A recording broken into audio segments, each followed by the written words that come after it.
नमस्कार दोस्तों, जैसे हम बात कर रहे थे श्री विधि की और इंटरक्रॉपिंग की।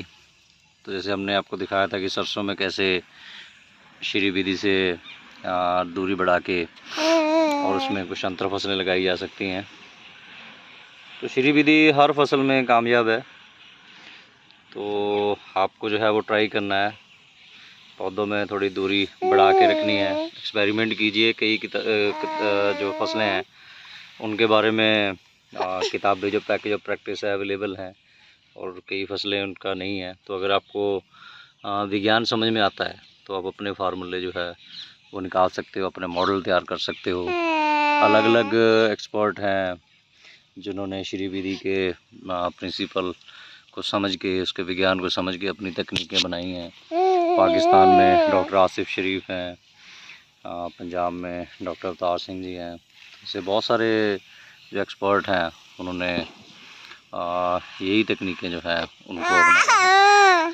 तो यहाँ ये कभी एक्सपेरिमेंट किया है कि यहाँ बगीची में गिलहरियाँ बहुत ज़्यादा थी, तो मटर जो है बढ़िया मटर वो गिलहरी खा जाती थी। तो इसलिए ये मिक्स क्रॉपिंग का एक मॉडल तैयार किया है। तो इसमें मटर लगाए हैं करीबन 7-8 इंच की दूरी पे, और मटर के बीच में ये लहसुन लगा दिया है। तो मटर जो है वो फलियाँ देंगे लहसुन को, उसका कोई नुकसान नहीं होगा। मटर जो है ये 2 लेयर मॉडल है। मटर जो है वो मिट्टी के नीचे भी गहरी जाके जड़ों से खुराक लेगा, और लहसुन जो है उसकी जड़ें बहुत ज़्यादा गहरी नहीं जाती हैं। तो मटर जो है अगली फसल के लिए नाइट्रोजन भी फिक्स करेगा। तो इस तरीके से ये लगाया है। आप इसमें मटर के साथ अभी हरा प्याज लगा सकते हैं, या आपके पास या सरसों में जैसे हमने बताया था कि श्री विधि में 3 फीट में पौधे लगाने हैं, तो उसके बीच में भी मटर और साथ में लहसुन, ऐसी चीज़ें जो हैं वो लगाई जा सकती हैं। इस बार एक और तजर्बा करा है कि ये हमारे पास एक थोड़ा सा फ्रेम बना हुआ था, तो इसके नीचे ये मटर लगाए हैं, तो इसकी बेल जो है इसके ऊपर चढ़ाएंगे। तो 2-3 बेड ऐसे तैयार किए हैं जिसमें मटर और लहसुन का कॉम्बिनेशन जो है वो बनाया गया है।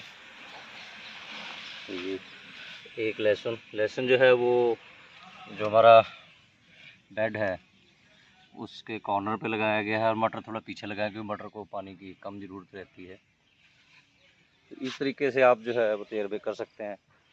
तो आपने लहसुन अगर पहले लगाया तो उसमें आप मटर लगा सकते हैं, सरसों लगा सकते हैं। जैसे यहाँ पे हमने जैसे पहले भी आपको दिखाया था कि ये सरसों लगाई हुई है। ये हरियाणा यूनिवर्सिटी की एक किस्म है। तो सरसों के बीच में हमने ऐसे प्याज लगा दिए हैं। तो बेड की जिस साइड में सरसों लगाई है वहाँ प्याज लगा दिए हैं, और उसके पीछे जो हाड़ो, हिंदी में मुझे पता नहीं इसको क्या कहते हैं, इंग्लिश में भी।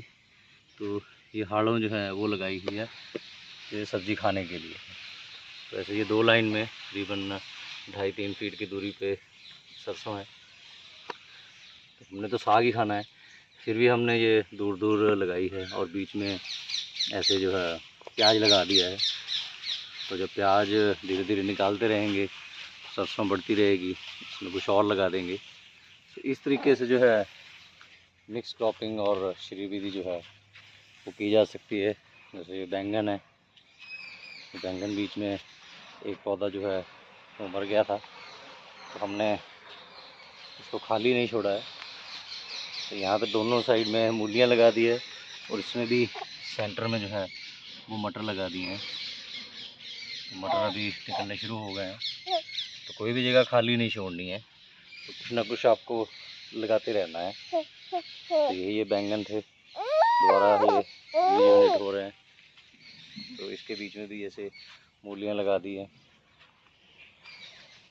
ऐसे यहाँ पे ये गोभी लगाई है, तो गोभी के बीच में भी प्याज जो हैं वो लगाए हैं। यहाँ कुछ जुकीनी के पौधे लगाए थे, तो बेड की एक साइड में जुकीनी है और दूसरी साइड में प्याज लगा दिए हैं। तो लगातार बिजाई जो है वो करते रहना है, और ऐसे ही बिजाई जो है मिक्स क्रॉपिंग के रूप में करते रहिए, तो आपको लगातार फसलें मिलती रहेंगी।